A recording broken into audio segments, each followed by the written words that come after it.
Mr. Olu Dara, he is before my time musically, of course, but now here it is. I am with a record deal with Columbia Records. I'm like, yo, this is so cool. Your son's on Columbia Records, Rough House Columbia. I have an album. This is a dream that we could do something together. So I called him, and I told him when he got to the studio, I said, play what reminds you of me and my brother and our family when we were kids. Just play whatever that feels like to you. And he played that. My pops was cool with it. My mom was cool with it too, but I guess she didn't want me and my brother to grow up to be like too hard or whatever, or hoodlums or whatever they called it back then. And so I would repeat, my son said, Daddy, I don't want to go to school because my teacher's a jerk. She might think I'm a fool and all the kids smoke reefer. I think it'd be cheaper if she's like, what? You know what I'm saying? And she's like, nah, that ain't for you. But I'm like laughing. I'm like, it is. Because we're all little kids not supposed to be singing these songs, but they so dope around each other. We're singing the message. When Sugar Hill Gang had the Good Times record and they flipped it, it was just rapping. I tried to rap like them, Curtis Blow. So that's when I first started to feel rap like Curtis and those guys, Tila Rock and them. Because when I was a kid, I would hear all the guys talking about, who was at the center last night.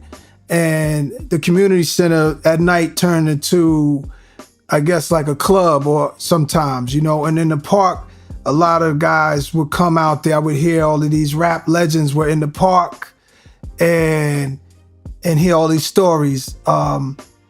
So yeah, it was definitely in the park, but it was a combination. It was a park and then somebody's radio. With the community center parties, I would see all the people going dressed up.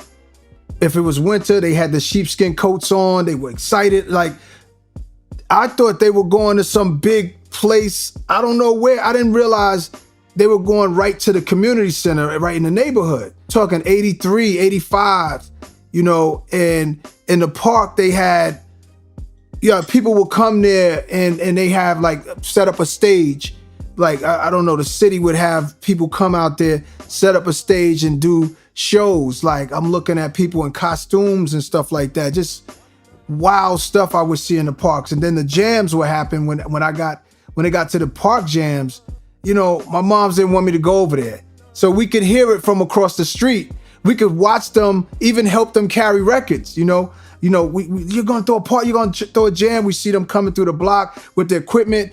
Get out the way, get out the way, kids. And we were excited seeing this happen. They were homemade speakers, all this wires where they would take electricity from the street lamp and plug it up to the equipment outside and watch the cops ride around to make sure everything was okay, tell them to turn it down, and then they leave and then they turn it back up, and the cops just got tired of messing with them. They just let it play.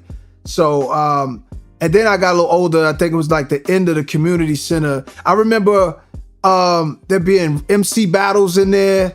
It was MCs from my block, the Illmatic MCs. They were from my block, Sudan and these guys who I looked up to, who were really good at what they did. I would listen to them rap here and there. Hey, yo, Eeze.